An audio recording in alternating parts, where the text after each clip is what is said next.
Hi everyone, welcome to cooking with Benazir. अस्सलामुअलैकुम दोस्तों, मेरी बेटी को तंदूरी गार्लिक बटर नान बहुत पसंद है। हम जब भी रेस्टोरेंट्स जाते हैं वो तंदूरी गार्लिक बटर नान ज़रूर ऑर्डर करती है। तो आज मैंने सोचा कि मैं तंदूरी गार्लिक बटर नान घर पर ही बनाऊं, बिल्कुल रेस्टोरेंट स्टाइल, और इसकी रेसिपी आपके साथ भी शेयर कर लूं। तो चलिए बनाते हैं और फिर नौश फरमाते हैं। सबसे पहले हमने 2 कप मैदा ले लिया है।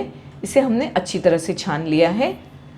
मैंने इससे मेजर करके 2 कप मैदा लिया है। आप चाहें तो 250 ग्राम मैदा भी यूज़ कर सकते हैं। मैदे को हमने अच्छी तरह से छान लिया है। इसमें हम ऐड कर देंगे 1 टीस्पून शक्कर, 1 टीस्पून नमक, half tea spoon baking powder, half tea spoon baking soda, 2 tablespoon तेल। इन सारी चीज़ों को हम अच्छी तरह से पहले मिक्स कर लेंगे। हमने इन सारी चीज़ों को बिल्कुल अच्छी तरह से इस तरह से मिक्स कर लिया है। हम इसमें अब ऐड कर देंगे दही। हमने आधा कप दही यूज़ किया है, इसे हम ऐड कर देंगे। अगर आपकी दही ठंडी है तो आप कुछ समय के लिए इसे फ्रिज से बाहर निकाल कर रख दें और फिर ऐड कर लें। अच्छी तरह से मिला लेंगे।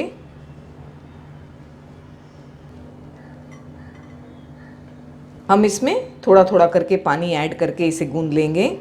हमने पानी को हल्का गर्म किया है, बिल्कुल ल्यूक वार्म वाटर यूज़ करना है हमें, और थोड़ा थोड़ा ऐड करके गूंदना है क्योंकि दही में भी काफ़ी पानी होता है।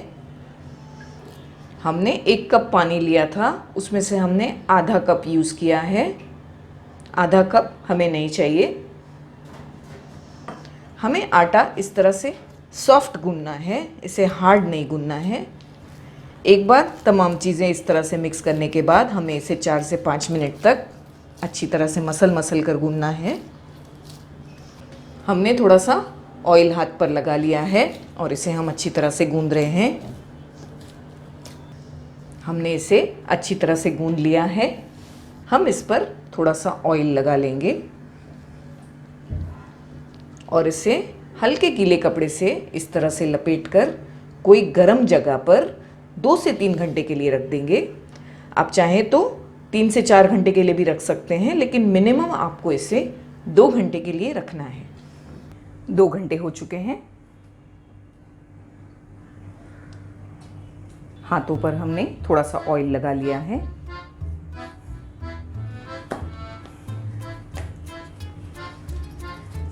अच्छी तरह से हम मसल कर 1 से 2 मिनट और गूंदेंगे आटे को।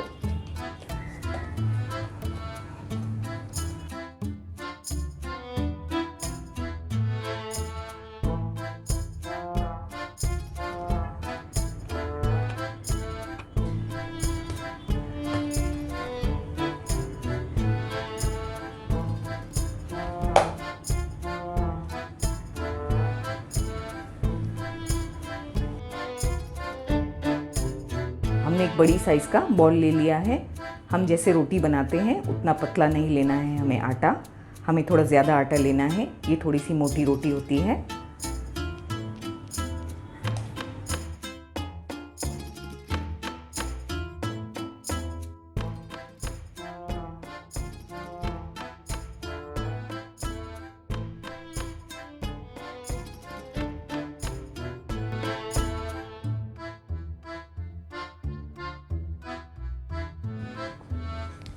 हमने ये साइज़ की रोटी बनाकर तैयार किया है। हम अब इस पर गार्लिक और कोरिएंडर डालने वाले हैं।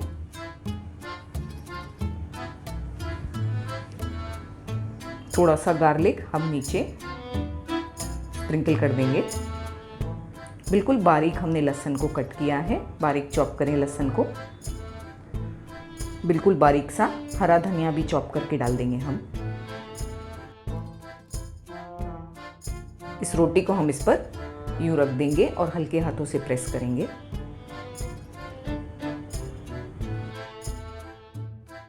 हल्के हाथों से हम इसे बेल लेंगे ताकि तमाम लहसुन और धनिया इस पर अच्छी तरह से चिटक जाए। हमने एक लोखंड के तवे को गर्म करने के लिए रख दिया है। हमें नॉन स्टिक तवा यूज़ नहीं करना है। इसकी ऊपर की इस साइड पर हम थोड़ा थोड़ा पानी लगाएंगे, क्योंकि हम ये साइड को तवे पर डालने वाले हैं और हम चाहते हैं कि ये साइड तवे पर अच्छी तरह से चिपक जाए। अच्छी तरह से हमने इस पर पानी लगा लिया है। हम इसे ध्यान से उठा लेंगे।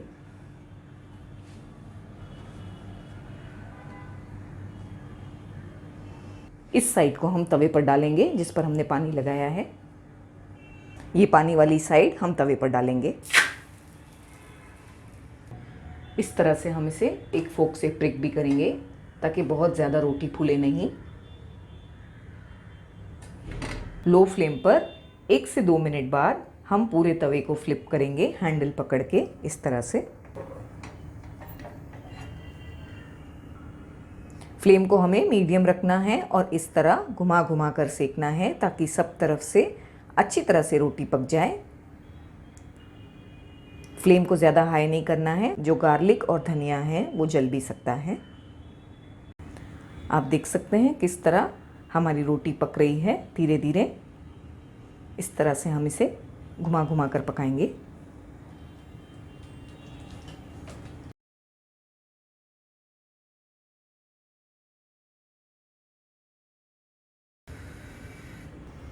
दूसरी साइड से भी हम इसे चेक करेंगे।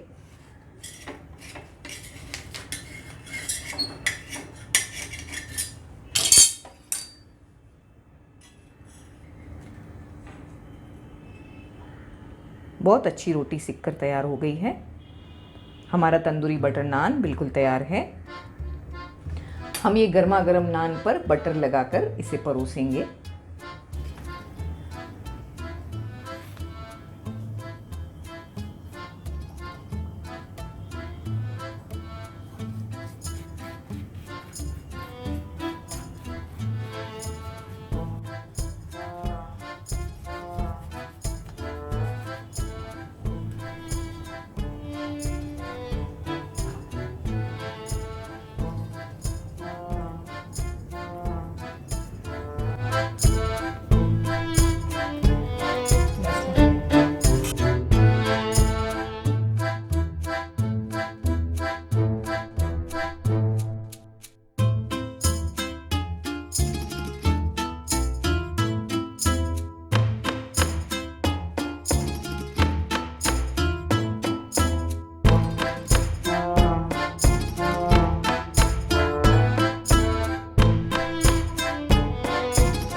तो दोस्तों, कैसी लगी आपको मेरी रेसिपी? अगर आपको मेरी रेसिपी अच्छी लगी हो तो आप मेरे वीडियो को लाइक करें और शेयर करें। तो मिलते हैं मेरे अगले वीडियो में एक और मज़ेदार रेसिपी के साथ। तब तक के लिए टेक केयर, बाय बाय, अल्लाह हाफिज।